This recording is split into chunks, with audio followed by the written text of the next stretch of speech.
Hola, ¿qué tal? En este video vamos a hablar sobre vectores unitarios y por qué es importante, cómo se pueden utilizar, por qué es importante aprender de ellos.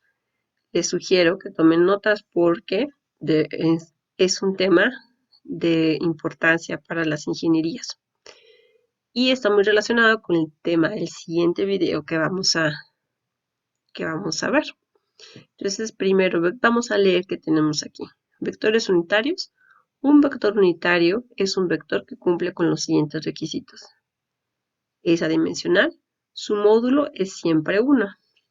Ahorita vamos a ver qué significa esto de acá. Primero tenemos que dar una notación para nuestros vectores unitarios. Si se fijan, desde el primer video hemos visto diferentes cantidades y siempre que sale una cantidad nueva, decimos cuál va a ser nuestra notación para representar esa cantidad. Eso es para no confundirnos y saber siempre de lo que estamos hablando. Ustedes como ingenieros tienen que ser muy propios y siempre especificar de qué están hablando de la manera correcta. Hay muchos tipos de notaciones para representar vectores unitarios. Cada libro tiene la suya propia. Eso lo pueden encontrar en las primeras páginas de cualquier libro. En nuestra clase o en nuestros videos vamos a hablar de un vector unitario. Vamos a saber que un vector es un vector unitario cuando tenga un acento circunflejo encima. Entonces, todas estas cantidades representan vectores unitarios.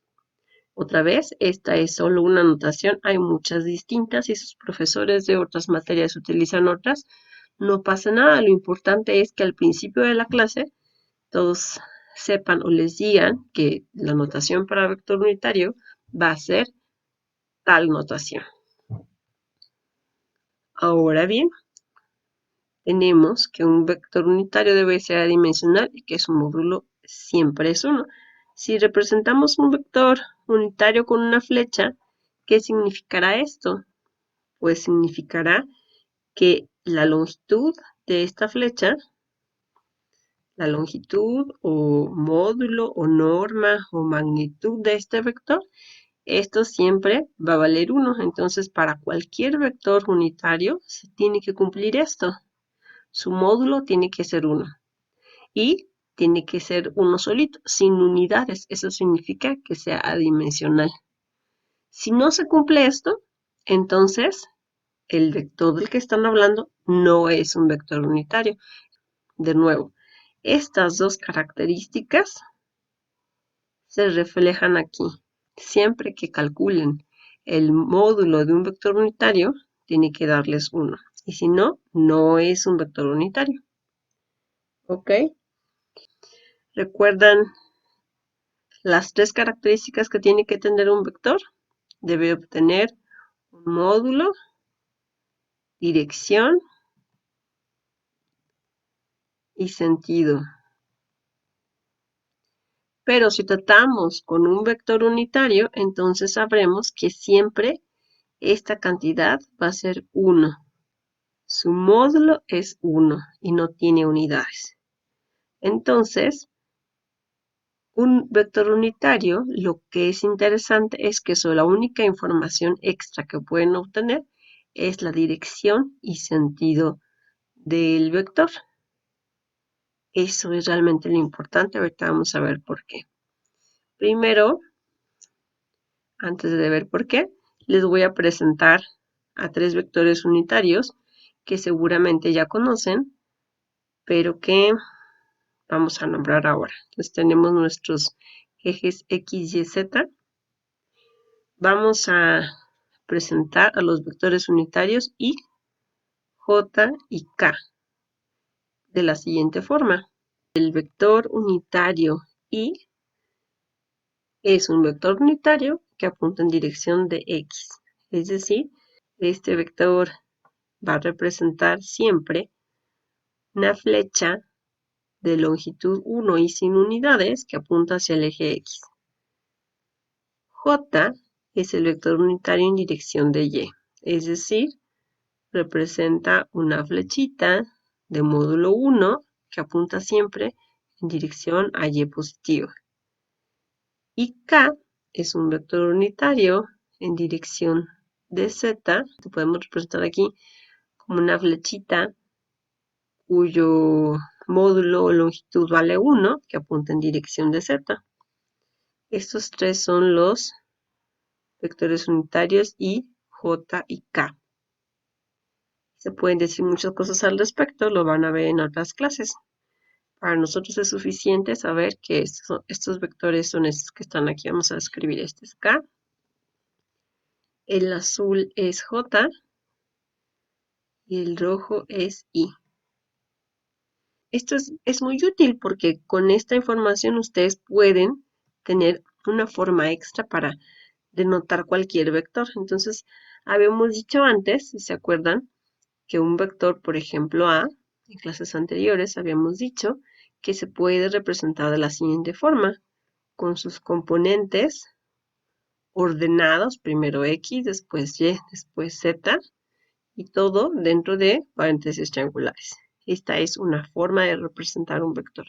Pero ahora, conociendo estos tres vectores unitarios, tengo que también podría escribir el vector como una suma.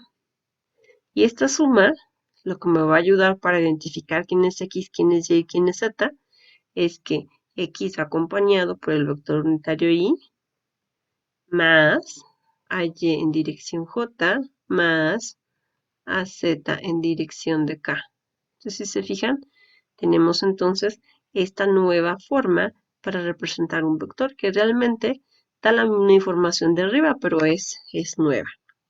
Ahora, una cosa importante es, si se fijan, son dos notaciones diferentes. De repente me encuentro muchos alumnos que escriben cosas como por este estilo. Fíjense, escriben, por ejemplo, el vector A es AX y AYJ más AZK. Ay, perdón, lo ponen con una coma aquí. Escriben esto de el vector de esta forma. Si lo vemos, realmente esto no está mal, porque nos da la información que necesitamos, nos dice quién es el vector A y quiénes son las componentes. Pero escrito así se ve mal, no es muy elegante escribir de esta forma, porque es como escribir con pleonasmos. Estamos utilizando dos notaciones al mismo tiempo revueltas. Es mejor utilizar una, puede ser la de arriba, u otra, la de abajo, por separado. Porque, si se fijan, si utilizamos la notación de arriba, con los paréntesis triangulares y con los números ordenados por posición, la primera posición X, segunda Y, tercera Z, no es necesario añadir I, J y K. Entonces, pues, pueden borrarlos y quitarlos de aquí sin ningún problema. Ahora, si utilizan I, J y K, entonces no es necesario ponerlos siempre primero X, después Y, después Z en paréntesis triangulares. Son otra vez dos notaciones distintas. Si lo escriben de esta forma o si les pide algún profesor escribirla de esta forma, no hay problema. Solamente ustedes sepan que realmente no es necesario hacerlo. Pueden utilizar una u otra. Yo lo que creo es que quizá en la vocacional algunos profesores les piden escribir de esta forma como para hacer énfasis y que no se equivoquen quién es la componente X, quién es la componente Y, quién es la componente Z. Pero de nuevo, estamos ahora a un nivel superior, debemos empezar a pulir ciertos detalles para escribir con propiedad. Bueno, una vez dicho este sermón, vamos a lo que sigue. Bueno, entonces ya podemos utilizar una u otra notación para representar un vector en tres dimensiones. Y ahora veamos más allá. Fíjense, por ejemplo, tenemos este vector, el vector AX, AY, AZ, que por lo que acabo de explicarles, también lo pueden escribir como AXY más AYJ más AZK. Inclusive podrían cambiar estas de lugar y no pasa nada, porque sabemos que la X va con la Y, la Y con la J, Z con la K. ¿Qué tal que quisiéramos tener un vector unitario en la dirección de este vector. Mucho ojo porque esta es la parte importante. Y J y K, yo ya sé quiénes son y nunca cambian. Y está aquí, Y para acá, Z aquí arriba. Ahora yo quiero tener un vector unitario sobre esta línea. O sea, es que tenga esta misma dirección que el vector A, pero que sea un vector unitario. ¿Qué tengo que hacer? Como en matemáticas, ¿qué hacen para que una cantidad sea igual a 1? Y aquí otra vez lamento no poderlos estar escuchando para que me digan lo que piensan. La respuesta es a esta cantidad, la cantidad que tengo, la original, siempre la divido entre ella misma. Bueno, no existen cosas como divisiones entre vectores, pero sí pueden dividir un vector entre un escalar. Y por ejemplo, si yo quiero que cierta propiedad de este vector se haga 1 y esa propiedad es el módulo, pues entonces lo que tengo que hacer es que a este vector A debo dividirlo entre su módulo. Y entonces el resultado me va a dar un vector unitario. Y a veces en los libros viene como vector unitario en dirección arbitraria. ¿Y por qué en dirección arbitraria? Bueno, pues los vectores que les presenté antes, IJK, están fijos, ¿no? Siempre van hacia X, Y y Z. Este no, este puede tener cualquier dirección y de ahí va a salir su utilidad, de ahí va a saber por qué es tan importante. Entonces, esta cantidad es importante, el vector unitario. Ahora fíjense, vamos a hacer lo siguiente. Yo puedo escribir de cualquiera de las dos formas mi vector y dividirlo entre la unidad. Entonces, por ejemplo, en la primera notación, en la notación con los paréntesis triangulares, el resultado de esto sería AX entre A, el módulo del vector, coma, AY entre el módulo del vector, AZ entre el módulo del vector. Listo. En el segundo tipo de notación, yo puedo hacer la misma operación. Y en lugar de tener lo que tengo aquí arriba, pues lo único que voy a escribir es esto. Tendría AX entre el módulo de A en I más AY entre el módulo de A en J más AZ entre el módulo de A en K. Entonces, se fijan, puedo utilizar cualquiera de las dos notaciones y nos da el mismo resultado. Ambos son iguales a un vector unitario, que es el vector A entre su módulo.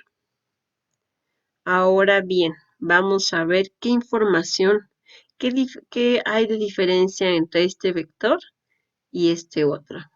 Entonces, por aquí vamos a poner, ¿qué diferencia hay entre A y A unitario? Este vector de arriba tiene un módulo, una dirección y un sentido. El de abajo también, sobre todo los últimos dos, tiene dirección y sentido. Y sí tiene un módulo, pero ese módulo es la unidad. Entonces, si se fijan, estos dos vectores comparten 2/3 de información. Comparten la dirección y el sentido. Pero tienen algo distinto, que es el módulo. Entonces, grábenselo bien. Al encontrar un vector unitario a partir de otro vector, lo que voy a obtener es un vector cuyo módulo es 1, pero ambos tienen la misma dirección y sentido. No son iguales, tienen diferente módulo, pero la misma dirección y sentido, eso que no se nos olvide. ¿Qué más podemos decir sobre vectores unitarios? Me parece que por el momento es todo lo que necesitamos. Vamos a hacer un pequeñito ejemplo para que quede todo más claro. Entonces imagínense que tienen un vector y mi vector va a ser el vector A, que es 1, 2, 3. Si yo quiero encontrar un vector unitario a partir de este vector, es decir, un vector unitario, ¿qué tengo que hacer? Entonces dicen, el vector tienen que dividirlo entre su módulo. ¿Cuál es el módulo del vector A? Sería la raíz cuadrada de 1 más 4 más 9, es decir, la raíz de 14. Y entonces el vector unitario lo puedo escribir como, sería la primera componente es 1 entre el módulo de A, 1 entre raíz de 14, 2 entre raíz de 14, 3 entre raíz de 14. Y este es mi vector unitario. Ya, si me piden el vector unitario es lo que tengo que hacer. Listo. ¿Qué tal? ¿Cómo pueden hacer para comprobar si su resultado es correcto? Pues aplican la propiedad de los vectores unitarios y la propiedad, es decir, la definición del vector unitario. Es decir, ven qué pasa si obtienen el módulo de este vector. Entonces, el módulo de este vector sería igual a la raíz de 1 entre raíz de 14 al cuadrado es 1 entre 14. Más 2 entre raíz de 14 es 4 entre 14. Más 3 entre raíz de 14 es 9 entre 14. 9 más 1, 10. Más 14 más 4, 14. Tengo 14 catorceavos. Es decir, raíz de 1 y eso siempre es 1. Entonces, si se fijan, se cumple lo que dijimos. El módulo es igual a 1. Si todo está bien, eso se tiene que cumplir porque esta es la propiedad o en lo que nos basamos para decir que este es un vector unitario. Bueno, entonces por lo pronto vamos a quedarnos hasta aquí. En el siguiente video vamos a hablar sobre ángulos y cosenos directores y todo lo que tenemos que decir se basa en este video. ¿Se entendieron qué es un vector unitario? Va a ser muy sencillo hablar sobre ángulos y cosenos directores. Bueno, nos vemos a la próxima. Cuídense mucho.